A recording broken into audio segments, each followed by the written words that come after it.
ألم تروا كيف خلق الله 7 سماوات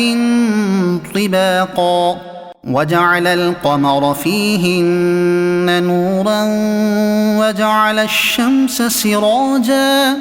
والله أنبتكم من الأرض نباتا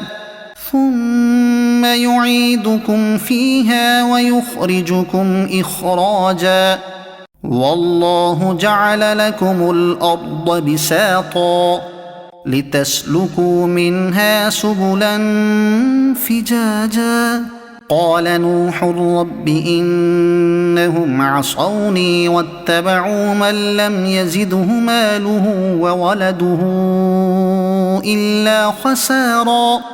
ومكروا مكرا كبارا